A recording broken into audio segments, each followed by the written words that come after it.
지난 주말 보합세로 마무리된 미국 증시는 이번 주에는 오를 수 있을 것인가? 자, 그 방향성에 주목이 쏠리고 있습니다. 자, 여전히 인플레이션, 금리 상승에 대한 우려감들이 나와 있는 상황이고요. 자, 이 상황에 대해서 파월이 어떤 식의 이야기를 할 것인가? 그런 부분들. 그 다음에 이번 주는 또 핵심적인 경제 지표들 발표들이 좀 많이 있는 상황입니다. 이 경제 지표들이 어떤 식으로 만들어지고 있는지, 그런 것들이 시장에 어떻게 영향을 줄 것인지 알아보도록 하겠습니다. 증권사에서 계속적으로 나오던 이야기가 있었죠. 10만원 넘어간다, 11만원 간다, 12만원 간다. 바로 삼성전자 이야기입니다. 이 10만원을 간다던 삼성전자 과연 어디로 간 것일까요? 지금 8만원 초반, 8만 1천원까지도 밀렸었던 모습이 있었고, 지난 주말의 종가가 82,600원입니다. 자, 이 정도면은 너무한 거 아니냐? 이렇게 생각이 나올 법도 한데, 삼성전자 왜 이렇게 많이 하락한 것인지, 또 과연 올라갈 수 있는 것인지, 어떻게 해야 되는지 좀 알아보도록 하죠. 비투 열풍, 작년도를 휩쓸었던 하나의 내용이 아닐까 생각합니다. 동학개미, 그 다음에 비투, 연결될 수밖에 없었던 부분이기도 한데, 자, 여기서 수익을 본 사람들은 따로 있다라고 합니다. 누구냐면 증권사. 자, 증권사가 이제 작년도에 걷어들인 이자 수익만 무려 1조 원이 넘는다고 합니다. 증권사 직원들의 연봉도 어마어마하게 높아졌다라고 하는데, 자, 이 비투, 어떤 식으로 우리가 해결을 해야 되는지, 그 다음에 이런 현상들이 어떻게 시장에 나쁜 영향을 줄 것인지 알아보도록 하겠습니다.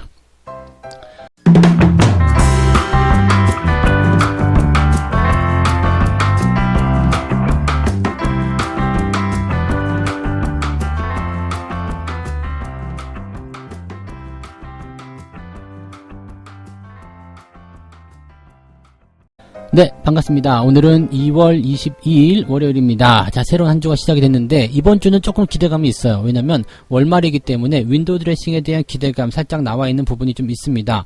윈도우 드레싱은 월 말에만 볼 수 있는 아주 우리에게는 중요한 그리고 소중한 그런 어떤 주가 상승의 기회이기 때문에 이런 부분들을 좀 잘 이용해야 되지 않을까 싶기도 하고요. 과연 그런 부분들이 이번 주에 만들어지게 될 것인가? 거기에 대한 어떤 좀 우려감도 좀 있긴 있습니다만은 그런 것들을 좀 어떻게 우리가 잘 이용해서 해결을 잘 볼 것인가, 거기에 대한 내용들까지도 같이 좀 알아보는 시간이 있었으면 좋겠습니다. 자, 일단은 미국 증시 먼저 좀 볼게요. 이번 주 이제 상황을 좀 보게 되면은요, 이제 여러 가지 내용들이 있겠습니다만, 금리가 상승하는 것에 대한 그런 경계령이 내려지고 있다. 이런 얘기가 있습니다. 인플레이션이 되게 되면 일단은 기준금리가 올라가는 것은 당연한 것이다. 그리고 최근에 국채금리가 올라간 것이 그런 것들을 미리 대변하는 것이다. 등등의 말들이 많습니다만, 이 상황에 대해서는 누차 말씀을 계속 드리고 있습니다만, 시장이 계속 악재 요인을 뽑고 있거든요. 그래서 거기에 대해서 설명을 조금 더 이어가야 되지 않겠는가 생각이 되긴 합니다. 지금 파월 의장이 어떤 식으로 발언을 하느냐에 따라서 금리가 움직일 것이다. 그런 얘기들. 그 다음에 이러한 부분들이 이제 시장에 영향을 미치는 것들은 어떻게 될 것인가. 당연히 금리를 인상한다 그러면 시장에는 나쁜 영향이 미칠 수밖에 없겠죠. 그래서 그러한 모양새들이고요. 또 그 다음에 미국의 경기 부양책이 이번 주에 어느 정도 통과될 것이다라는 얘기가 좀 있습니다. 그 다음에 이제 백신과 관련된 부분에서는 긍정적인 이야기도 계속 나오고 있습니다. 특별히 나쁜 소식은 없다라고 보시면 될 것 같은데, 인플레이션, 금리 인상, 사실 이 부분에 대해서 자꾸 시장이 걱정하고 그 부분을 우려스럽게 말하고 있다는 것도 어떻게 보면 조금 이상하다, 이해가 안 된다, 그런 식으로 좀 받아들일 수도 있을 것 같긴 합니다. 그래서 이 내용들 같이 좀 알아보도록 하겠습니다. 자, 일단은 금리와 그 다음에 파월 의장에 대한 이야기를 좀 보도록 하죠. 금리의 상승은 일단은 시장이 좋아짐에 따른 어떤 척도, 왜냐면은 인플레이션, 즉 물가가 계속 올라가는 것은 그만큼 시장에 돈이 잘 돌고 있고요, 소비가 늘어나고 있다는 이야기거든요. 그러다 보니까 이제 물건값이 상승하게 되면 기업들 입장에서는 자꾸 물건을 만들어서 팔려고 하겠죠. 그러면 물건 가격이 계속 증가하는, 또 기업들의 어떤 투자 이런 것들 증가할 수 있는 모습입니다. 그래서 적당한 인플레이션은 사실은 시장에게 오히려 도움을 주는 경우가 많이 있습니다. 그리고 적당한 인플레이션이 되어야지만이 또 시장 경제 규모가 계속 커질 수 있겠죠. 근데 급격한 인플레이션이 일어나게 된다라면 그 부분을 조절하기 위해서 금리 인상이라든지 이런 후속 조치들이 따라오게 되어 있거든요. 근데 지금 국채 금리의 상승률이 너무 급격하다라는 전망이 있는 거죠. 그러니까 급하게 올라가는 이런 금리는 어떤 것을 가지고 볼 수 있느냐. 지금 뭐 인플레이션, 즉 물가 상승률도 조금 올라오고 있고, 그 다음에 물가가 올라감에 따라서 또 급격한 국채금리 인상에 따른 부분 때문에 기준금리도 같이 따라 붙어줘야 된다. 뭐 이런 얘기가 될 수 있는 부분이거든요. 근데 뭐 이 부분은 이미 말씀드렸지만요. 국채금리가 올라갔다라고 해서 뭐 물건 가격이 많이 올라간다거나 또는 기준금리가 꼭 올라가야 되는 것은 아닙니다. 이 순서가 인플레이션, 기준금리, 그 다음에 국채금리 이런 식으로 되는 것이 원래 정석이기 때문에 뒷꼭지가 먼저 올라갔다고 해서 앞에가 같이 움직여야 될 이유는 없는 거거든요. 그 다음에 인플레이션 같은 경우는 지금 2% 이상 되더라도 뭐 연준에서는 따로 뭐 조치를 취하지 않겠다는 얘기 이미 했잖아요. 그런데 지금 보면 이제 지난주에 발표한 거 보면 1.4%대 아직도 멀었거든요. 그래서 인플레이션이 계속 일어나고 있지만 여기에 대한 우려감들은 사실 걱정할 필요는 없겠다라고 보실 수 있는 내용이고요. 금리 인상에 대한 부분도 마찬가지예요. 지금 파월 의장은 통화 완화 정책을 계속 지속하겠다. 이런 이야기고 일시적인 이런 물가 상승은 문제가 되지 않는다. 뭐 관심 없다. 이런 식으로 얘기가 되어 있습니다. 그리고 이 금리에 대한 부분들도 당연히 마찬가지죠. 뭐 일단 인플레이션 문제가 없기 때문에 금리를 올려야 될 필요 없다. 양적 완화를 하고 있는데 금리를 올린다는 것은 말이 안 된다. 이렇게 연결고리를 지으시면 되는 거거든요. 근데 이 부분에 대해서 이제 파월 의장이 어느 정도 확답을 좀 주긴 해야 돼요. 계속 뜨뜻미지근한 그런 부분이거든요. 그냥 별 문제 없다. 우리가는 계속 하던 대로 하겠다. 이런 식으로 얘기가 나온 거라서 근데 뭐 사실 확답도 준 건 있습니다. 뭐 금리를 2023년도까지는 계속 안 올리겠다라고 딱 고정지어서 말을 해놓은 상태이기도 하고요. 그 다음에 물가 인상도 2%대까지는 신경 쓰지 않겠다고 이미 얘기해 놓은 거기 때문에 이걸 가지고 뭐 파월 의장이 더 말을 해야 된다라는 사실은 그 부분은 나올 필요는 없을 것 같죠. 근데 일단 여기에 대해서 계속적으로 시장이 뭐 주목을 하고 있는 이유는 별다른 재료가 없다는 얘기죠. 시장이 내려가긴 하는데 다 좋은 소식밖에 없어요. 좋은 소식이 나왔으니까 시장이 내려갑니다. 사실 이거 말이 안 되잖아요. 그러니까 여기에 대한 우려감들을 계속 보고 있는 것 같습니다. 파월 의장이 또 어떤 식으로 뭐 긴축 정책을 조금 펼칠지 모른다. 뭐 아니면 금리에 대한 어떤 발언을 다시 해야 될지도 모른다. 뭐 그런 식의 어떤 불안감들을 가지고 있는 것이 아닐까 생각하는데 그럴 가능성은 많지 않다고 보시면 되겠습니다. 뭐 물어봐봤자 네 똑같은 이야기 계속 반복하지 않겠는가 이렇게 보여집니다. 네. 자, 그 다음에 그 경기부양책 볼까요? 이제 계속 네, 진행에 대한 부분들 있었는데 일단 진행이 될 것 같습니다. 이번 주에 미국 하원에서 1조 9천억 달러에 대한 부양 법안을 가결할 계획이고요. 이제 상원으로 넘어가겠죠. 근데 상원으로 넘어가더라도 지금 블루웨이브잖아요. 그래서 상원이 이제 다수결로 밀어버리게 된다라면 이거는 그냥 통과가 될 것이다라고 보시면 되겠고 행정부 쪽에서는 자기들이 하겠다고 해놓은 법안이기 때문에 당연히 도장을 찍어주겠죠. 그러면 이제는 이제 이 경기부양책에 대한 부분들이 뭐 조만간 즉 3월 안에 진행이 되게 될 것이다. 그 기대감을 계속 가지고 있는 거예요. 그리고 돈이 더 많이 풀리게 된다는 부분들은 이미 이제 유동성 장세를 통해서 양적 완화를 통해서 주가가 상승할 수 있는 배경이 만들어지게 되고 코로나 상황도 좀 진정세를 보이게 된다면 더 많은 주가 상승을 기대해 볼 수 있는 그런 상황이 좀 될 수 있을 겁니다. 그래서 지금 같은 경우는 오히려 이제 주가가 좀 조정을 받을 때 미리 준비를 해놓는 그런 전략들 전혀 나쁘지 않을 것 같아요. 그래서 그런 포지션들을 좀 이용해 보시는 것이 좋지 않을까 생각되고요. 시장이 뭐 크게 조정을 받을 것이다라는 것에 대해서는 뭔가 논리적인 근거가 좀 있어야지 돼요. 뭐 시장이 조정을 받는데 왜 조정을 받을 건데? 라는 부분들이 있죠. 그러니까 지금은 내세울 수 있는 시장 조정의 이유가 인플레이션, 금리 상승에 대한 압박밖에 없거든요. 근데 여기에서도 이제 우리가 논리적으로 아까 전에 풀어서 말씀을 드렸듯이 인플레이션이고 금리 인상이고 안 한다는데 그게 뭔 재료가 되겠느냐? 이렇게 되는 거죠. 에이, 걔네가 안 한다고 했지만 어쨌든 할 거야. 사실 이거는 억지잖아요. 그죠? 일단 안 한다고 했잖아. 그럼 더 이상 뭘 바래? 뭐 이런 거라고 보시면 될 것 같아요. 그래서 시장에 대한 조정은요, 뭐 일시적으로 많이 오른 것에 대한 차익 실현이라든지 뭐 이런 어떤 자금의 이동 그런 것들을 통해서 변화는 좀 있을 수 있겠습니다만 추세가 꺾이는 그런 큰 조정이 나오려면 아직은 멀었다고 보셔야 되는 것이 맞습니다. 자, 그 다음에 이제 경기 포지션. 그 부분도 지금 백신에 대한 부분들이 긍정적으로 나오고 있잖아요. 존슨앤존스에서 이번 달 말에 백신의 긴급 사용을 승인할 것이다. 이제 백신이 더 늘어나는 거예요. 이제 공급자가 더 늘어나게 된다면 물량적인 부분에서 더 많이 좋아질 수 있겠죠. 그 다음에 존슨앤존스 같은 경우는 한 번만 접종하면 끝이에요. 거기에다가 실온에서도 보관할 수 있다.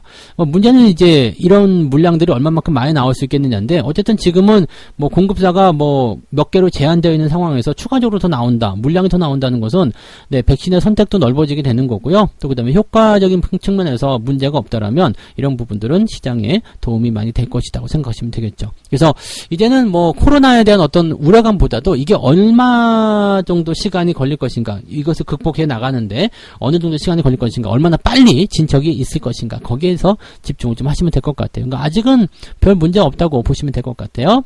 자, 경제지표들 볼게요. 경제지표들은 대부분 다 좋게 나옵니다. 지금 보면은 핵심 내구재, 이거는 조금 떨어지긴 합니다만은 내구재 전체로 본다라면 내구재 주문 같은 경우가 좀 증가세를 보입니다. 이게 2월 25일 날 발표되는 내구재 주문인데, 요거는 뭐 일단은 0.5%에서 1.3%로 늘어날 것이다 되어 있죠. 내구재 주문이 늘어나는 것은 경기가 그만큼 좋아지고 있다는 얘기입니다. 마찬가지예요.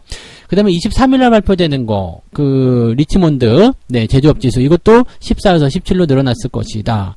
그 다음에 소비자 신뢰 지수도 89에서 90으로 늘어날 것이다. 뭐 특별한 거 없죠? 네. 그 다음에 주택 판매도 늘어날 것이다. 24일 날 나오는 거요. 주택 판매 84만 2천 건에서 85만 9천 건으로 늘어날 것이다 라고 되어 있고요. 뭐 GDP 같은 경우 이제 분기 GDP가 이제 25일 날 나옵니다만은 이 수정치가 또 오히려 조금 증가했을 겁니다. 4.0에서 4.1로 증가했을 것이다 라고 전망이 되고 있는 상태입니다. 개인소득 2월 26일 날 발표가 되는데요. 이 개인소득 같은 경우도 늘어납니다. 0.6%에서 10%로 늘어나게 되고요. 지출도 마이너스 0.2에서 0.7로 늘어납니다. 뭐 부담될 게 전혀 없어요. 네, 지금 보시면 소비도 늘어나고 소득도 늘어나게 되고, 물가지표 같은 경우는 지금 보면 이제 0.3에서 0.1로 살짝 줄었을 것이다, 뭐 이렇게 나와서 오히려 좀 낫지 않을까 생각되기도 하고요. 지금 우리가 좀 내구재 주문이나 또는 뭐 실업수당 청구 건수 좀 보긴 해야 되겠습니다만, 주택 판매라든지 뭐 제조업 지수라든지 그 다음에 개인 소비 소득 이런 것들 다 봤을 때 긍정적이죠. 그러니까 좋은 얘기들만 있는데 여기서 시장이 자꾸 조정받는다는 이유를 잘 못 찾겠어요. 그렇다면 여러분들이 해야 되는 것은 당연한 거겠죠. 뭐 이유가 없는데 조정을 받는다. 그러면 뭔가 우리가 모르는 뭔가가 있거나 아니면 그냥 빼는 거죠. 네, 올라가기 전에 물량 빼기 위한 그런 모습들이라고 생각하시면 되겠습니다. 저는 후자에 조금 더 베팅을 하고 싶네요. 그래서 주가가 내려갈 이유가 없기 때문에 지금은 주식을 사도 괜찮은 위치, 투자를 해도 괜찮은 위치, 아직은 더 들고 가야 된다라고 말씀을 드릴 수가 있겠습니다. 자, 두 번째 이야기 가도록 하죠. 삼성전자 이야기입니다. 네, 삼성전자는 좀 민감하실 것 같기도 한데요. 네, 그래도 좀 해드릴 필요가 있을 것 같아요. 삼성전자 10만원 넘어간다, 뭐 10만 전자, 삼전 주기도문, 뭐 이런 거 나오기도 하고, 뭐 시끄러웠죠. 그래서 계속해서 말씀을 드리고는 있습니다만, 아직까지도 삼성전자를 꼭 사야 한다라고 생각하시는 분들이 많이 계시더라고요. 근데 삼성전자를 매수하는 것은 뭐 반대하지는 않습니다. 뭐 그리고 계속 보유할 것이다, 들고 가실 것이다, 뭐 반대하지 않습니다. 근데 그 시기적인 부분들이 과연 왜 꼭 지금이어야 하겠느냐라는 생각을 좀 해봐요. 그리고 이게 뭐 96,000원대 막 이렇게 치고 올라가면서 10만원에 근접하니까 증권사 목표 가격대가 엄청 나왔었잖아요. 그러니까 증권사 목표 주가가 지금 한국투자증권하고 신한금융투자에서는 12만원까지도 제시가 됐었다. 자, 12만원 가면 좋죠? 가면 좋아요. 저는 이제 삼성전자가 만약에 11만원 정도만 가더라도, 네, 100% 수익이 넘어가는 거거든요. 그러니까, 저는 올라가면 올라갈수록 좋습니다. 근데 삼성전자 올라가면 올라갈수록 좋기 때문에 계속 뭐, 매수해라, 홀딩해라, 더 갈 것이다, 이렇게 얘기할 수도 있겠지만, 지금 사지 말라, 지금 조정을 받아야 된다라고 제가 이야기해드린 이유는, 저도 가지고 있는 상황이긴 합니다만, 조정을 좀 받을 수밖에 없어요. 왜냐면 너무 많이 올라간 상태에서 많은 물량이 거기에 콱 하고 정체가 되어 있거든요. 올라가려고 하면 자꾸 때릴 수밖에 없는 그런 상황이 벌어지게 되거든요. 그 다음에 저 물량을 데리고 올라가려니까 굉장히 힘든 거예요. 짐이 많잖아요. 그러면은 저 짐을 덜어내기 위해서는 주가를 떨어뜨리는 수밖에 없습니다. 아우, 삼성전자 더러워, 팔아야 되겠어 라고 생각해서 던지는 사람들이 나타나야지만이 그 물량을 밑에서 받아가지고 또 올라갈 수 있는 거 아니겠습니까? 그러니까 사실 너무 많은 사람들이 삼성전자에 목매달고 매달렸다라는 거, 그 부분이 이제 가장 큰 이슈이긴 할 텐데, 시장에서는 이제 그런 부분들은 제외하고 이야기를 하고 있습니다. 삼성전자의 주가가 최근 주춤하는 이유들은 이제 텍사스 오스틴 공장과 광주 가전사업장의 가동이 일시 중단됐다는 부분들, 지금 뭐 전력 수요에 대한 부분들, 지금 미국이 한파 때문에 굉장히 힘들잖아요. 그래서 전력에 대한 수요가 급증하니까 지금 공장 가동을 중단해달라, 이렇게 오스틴시에서 이야기했다라고 나옵니다. 그래서 그 부분이 지금 공장 가동의 이유다라고 얘기가 되어 있는 거고요. 뭐 광주 사업 같은 경우는 신종 코로나 관련한 감염증 환자가 나와서 확진자가 나오면서 이제 공장 가동이 일시적으로 좀 멈춘 부분이죠. 다 일시적인 부분입니다. 그래서 이런 것들은 뭐 어느 정도 기간이 지나면 다시 좋아질 것이다 생각하시면 되는 거고요.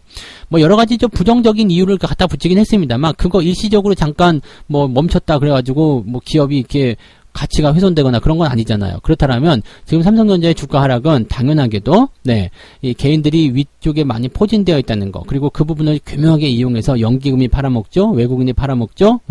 지금 개인들만 계속 들고 있는 상황인데 중요한 건 이거예요. 개인들이 여기서 그냥 버텨버리면 이겨요. 왜냐면 기업 가치는 계속적으로 올라가게 될 테고요. 실적이라든지 업황 전부 다 좋아질 거거든요. 그러면 앞으로 계속 지나가고 나면 이게 지금 뭐 9만원대 10만원대 이렇게 나온다고 하더라도 기업 실적과 가치가 더 좋아지게 되면 결국은 이 가격도 저평가고 낮은 가격이 된단 말이에요. 근데 과연 그 기간까지 우리가 버틸 수 있겠느냐, 이 부분입니다. 계속 뺄 거고요. 계속 변동성을 보이게 될 거면 조금 오르나 싶으면 또 떨어뜨릴 거고요. 그러는 동안에 다른 주식들은 막 100%씩 200%씩 올라가게 되면 사람들이 버티기가 힘들죠. 많은 개인 투자자들이 좀 그렇습니다. 처음에는 뭐 삼성전자 뭐 어차피 놔두면 올라갈 거 아니야 라고 생각하고 들어오시는 분들 많이 계시겠지만 시간이 지남에 따라서 점점점 그 부분들이 희석이 되죠. 수익만 안 나고 있다 봐요. 다른 사람들 다 돈 벌고 있다는데 나는 삼성전자 사가지고 수익이 안 나고 있어. 한 달이 가고 두 달이 가고 처음엔 괜찮겠지 했는데 세 달이 가고 네 달이 가고 지금 벌써 보면은 뭐 올해 들어와가지고 투자하신 분들 지금 두 달째 지나갔는데 수익은커녕 마이너스 한 15% 이 정도 나오고 있잖아요. 야, 삼성전자로 이렇게 다른 주식들 막 올라가는데 다른 사람들 돈 벌었다는데 이런 생각도 든단 말이에요. 그러니까 이런 내용들은 조심해야 되죠. 그러니까 매매에 대한 포지션은요, 아무리 좋은 주식도요, 좋은 자리를 사지 않으면 굉장히 좀 지루하거나 손해를 보는 경우가 생깁니다. 그래서 내가 아무리 장기적으로 투자한다 생각하시더라도 포지션을 좀 잘 잡아야 될 필요성이 있겠다고 생각합니다. 일단 수익이 나고 계신 분들은 그냥 놔두시면 돼요. 지가 조정 들어가도 뭐 저 밑에까지 6만원대 5만원대까지 처박히지 않습니다. 그래서 어느 정도까지 내려오고 나면 다시 반등할 수 있는 상황이 벌어지니까 그런 관점으로 접근하시면 되는 거고, 뭐 신규 매수를 기다리시는 분들은 조정을 충분히 받고 반등이 시작될 때 그럴 때 매수하시면 거의 100% 정확하게 저점을 잡아가시게 될 겁니다. 지금 사신 분들은 일단 물려 계시면 어쩔 수가 없죠. 뭐 버티시거나. 근데 문제는 이제 조금 이따 얘기해드릴 부분이기도 합니다만 신용을 썼을 때 이런 게 좀 문제가 돼요. 빚이 좀 늘어나고 있다거나 손실이 늘어나고 있다거나 이자는 계속 나가는데 손실은 계속 커져. 근데 손실률이 더 커지게 되면 이제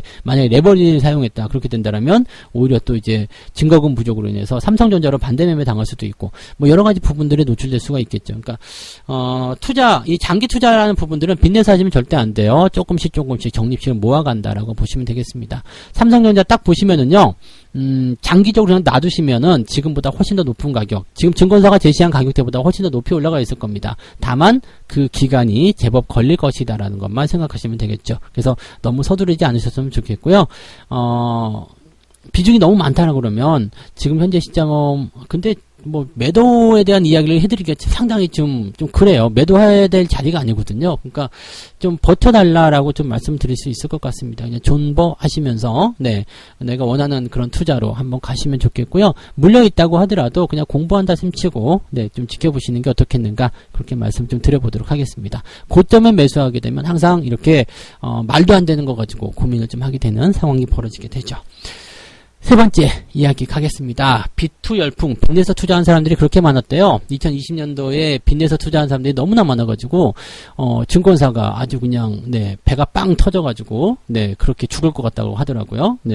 너무 수익이 많이 나서.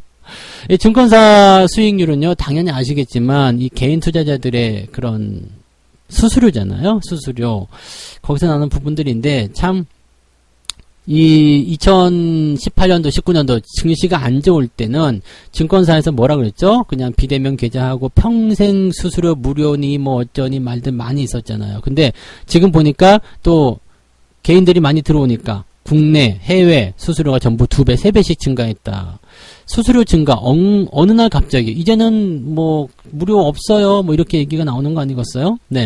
그러면서 이제 사람들이 또 많아지니까 또 이제 수수료에 대한 부분들보다도 신용거래에 따른 그런 수익을 좀 많이 벌었다고 합니다. 이자만 무려 1조 원이라고 하는데 어마어마한 거 아니겠습니까? 그만큼 신용거래가 많이 들어왔다는 이야기고요. 또 한 가지 문제는 뭐냐면요, 이 신용융자를 증권사로부터 빌리지 않았으면 좋겠어요. 왜냐면 얘네들 기본적으로 10% 넘지 않나요? 이자율을? 그거는 굉장히 고금리예요. 네. 차라리 그냥 내가 신용을 좀 써야 되겠다 그러면, 2천만 원, 3천만 원 해가지고, 10%, 15% 이자 나오는 거 아무것도 아니라 생각하실지 모르지만, 그거 연간 이자로 치고 있는 건 어마어마하거든요. 근데, 한 6개월만 잠깐 쓸 거야. 잠깐 현금 서비스 좀 사용하는 거야. 이렇게 생각하시고 하시는 분들 굉장히 많은데, 그게 1년이 되고 2년이 되고 그렇게 되는 거거든요. 계속 연장해 주잖아요. 그래서 증거금 부족하면 또 칼같이 빼가고요. 아주 그냥 뒤통수 치는데, 선수들이니까 그런 거 안 하셨으면 좋겠고, 기왕이면은 내가 꼭 빚을 내서 해야 되겠다 그러면은 다른 방법도 좀 생각하시면 좋을 것 같아요. 이자율이 그래도 5%가 넘어가면 일단 부담스럽다 보시면 될 것 같아요. 그러니까 그렇게 하시면 안 될 것 같고, 가급적이면 이자가 좀 낮은 쪽으로 이용하시면 좋겠고요. 꼭 신용을 써야 되는 그런 입장에 놓이신 분들 같은 경우는 보면 좀 조급하신 분들이 좀 많으신 것 같아요. 왜냐면 지금 100만원, 200만원 이거 가지고도 괜찮거든요. 사실 매달 50만원씩 모아간다. 매달 30만원씩 모아간다. 그렇게 하시면 되는 거거든요. 그냥 천천히. 주식은 당장 오늘 내일만 하고 말 게 아니라 적어도 10년, 20년 더 길게는 한 50년 이렇게 하실 분들 계시잖아요. 그러니까 그런 거 내다보고서 천천히 돈을 모아간다. 원금도 불려가고 거기서 나오는 수익률도 장기적으로 복리 효과를 노리겠다. 이렇게 하시면 굉장히 좋은데 그거 아니고 그냥 빚을 내가지고 지금 목돈 만들어서 확 들어갔다 확 나왔다. 보니까 단타를 꼭 해야 된다. 단타가 대세다. 이렇게 얘기하시는 분들 계시는데 수업료를 터키 치르게 되실 수도 있습니다. 그래서 단타 좋아하시다가요 진짜 큰일 날 수 있으니까 저때 그렇게 하지 않으셨으면 좋겠습니다. 그래서 주식은 항상 모든 게 다 그래요. 천리김도 한 걸음부터 그렇잖아요. 천천히 시작하시는 게 가장 좋고요. 그 다음에 소액으로 시작해서 점점 실력을 쌓아 나가시는 게 좋습니다. 지금 주식 처음 들어왔는데 빚부터 내가지고 그냥 1억은 있어야지 이렇게 생각하시면서 투자하시는 분들 무슨 생각이신지 모르겠어요. 네. 생각해보세요. 여러분들 지금 주식 투자 시작하신 지 이제 2년 미만, 3년 이렇게 되신 분들. 생각해보세요. 지금 주식 시장에서 여러분들이 싸워야 하는 외국인이나 기관이나 또는 슈퍼개미들 또는 이제 개인 투자자들 중에서도 이제 고수들, 돈 버는 사람들. 그런 사람들은 적어도 10년 이상, 20년, 30년 이렇게 투자했을 거란 말이에요. 그런 사람들하고 싸워가지고 이길 수 있겠어요? 심리적인 부분부터 시작해서, 분석적인 부분부터 시작해가지고 이길 수 없어요. 이길 수 있는 방법은 뭐예요? 거기에 그냥 천천히 묻어가는 거고 계속 배워가는 거죠. 적은 돈을 투자해서 계속 배워가는 거 중요한 거죠. 여러분들이 지금 신용을 많이 써가지고 증권사 이자를 1조 원 넘게 납부하다 보니까 누구만 배가 불렀어요? 증권사 직원들만 배가 불렀죠. 일부 중소형 증권사에서는 평균 연봉이 3억 원을 넘어갔답니다. 네. 뭘로요? 이자 수익으로 다 받아먹은 거죠. 네. 증권사 연봉이 2억이 넘어갔대요. 3억도 넘는데요. 그러니까 성과금으로 다 받은 거예요. 여러분 돈으로. 예, 여러분들이 그렇게 준 거예요. 무슨 공무원인가요? 근데 그런 것도 아니고 다 준 거예요. 단타 치게 되면 더 많이 떨어집니다. 왜? 수수료가 많이 나가니까요. 이 부분 꼭 명심하시기 바랍니다. 아무것도 아닌 것 같지만 그게 쌓이게 되면 굉장히 큰 포지션이 되게 됩니다. 지금 한번 거래할 때마다 0.3% 이 정도 나가잖아요. 0.3% 한 번 거래할 때마다. 근데 이게 10번이 되면 3%가 되는 거고요. 100번이 되게 되면 30%가 됩니다. 네. 그거 잊으시면 안 돼요. 그리고 금액이 크면 클수록 더 많은 돈들이 빠져나가게 되어 있습니다. 내가 열심히 그리고 맨날 돈 버는 것도 아닌데 손실 날 때 파는 것도 수수료 다 나가고요. 이게 뭐 하는 일인가 모르겠다 이 얘기죠. 네, 이게 요즘 유행하는 말로 머선 일이고, 네 그거잖아요. 머선 일이고. 네.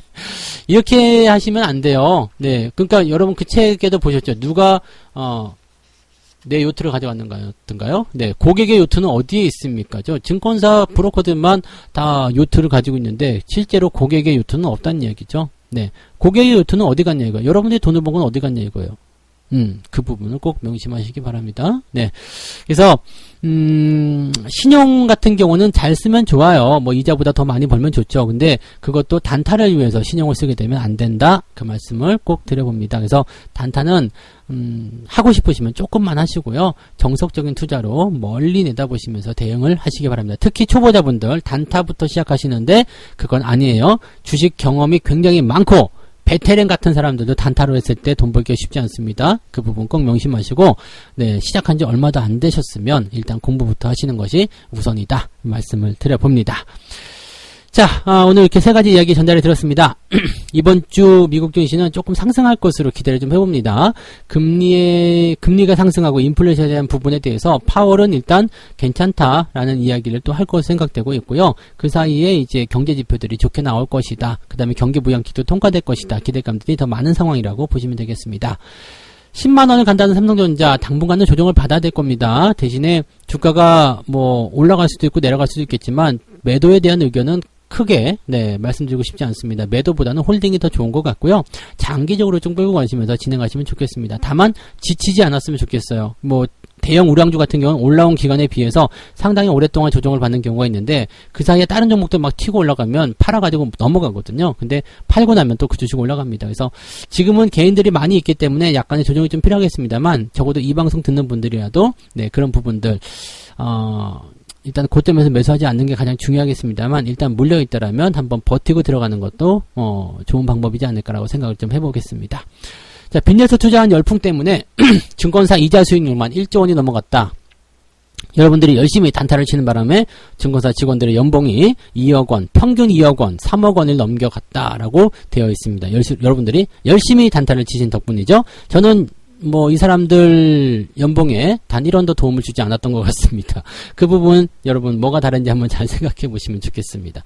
어떤 것이 좋은지 내가 돈을 벌어야지. 여러분들이 열심히 해가지고 증권사 배를 불러주는 거 사실 이거는 물론 증권사도 먹고 살긴 해야 되겠습니다만 제대로 된 투자를 하시려면은 그렇게 하시면 안 되겠죠. 일단은 내가 잘 되고 그 다음에 증권사도 뭔가 포찌를 얻고 그렇게 가야지 증권사만 배불리고 여러분들은 그냥 물려있고 이자만 내고 그러면 되겠습니까? 그러면 안 되겠죠. 네.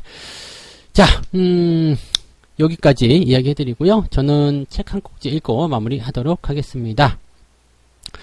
일단 강세장에 들어서고 누구라도 주식 투자로 수익을 올리는 상황에 도달하면 많은 투자자들은 금리와 기업 이익에 관심을 두는 것이 아니라 주식을 사지 못하는 것이 치명적인 실수처럼 보인다는 사실에 더 민감해지게 된다. 방금 얘기 드린 게 그거예요. 앞으로 시장이 어떻게 될 것인지, 또 그 다음에 이제 내가 이 종목을 어떻게 대응을 하는 것이 맞는 것인지, 내가 정말 제대로 된 자리에서 매수를 한 것인지, 그런 것들에는 관심이 없는 거고요. 그냥 주식을 지금이라도 꼭 사야 되겠다. 안달 먹달 나는 거죠. 못 사가지고 그냥 안달인 거죠. 언제부터 삼성전자를 못 사가지고 그렇게, 안달이셨는지 모르겠습니다만, 그렇게 되는 거죠. 그러니까 그런 것들만 좀 안 하시면 좋겠고, 자꾸 샀다 팔았다 하시는 것도 좋지 않습니다. 귀가 얇으면 안 돼요. 자꾸 뭔가 잡음이 들릴 텐데, 귀가 얇으면 안 되니까 그런 것들도 꼭 명심하시기 바라고요.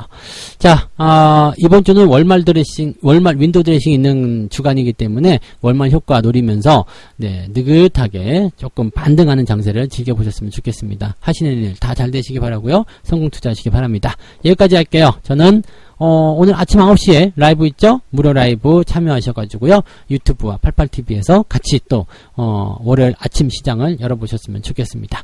여기까지 가겠습니다. 고맙습니다. 본 방송에서 제공되는 모든 정보는 투자 판단의 참고 자료이며 투자의 최종 책임은 본 방송을 이용하는 본인에게 있습니다.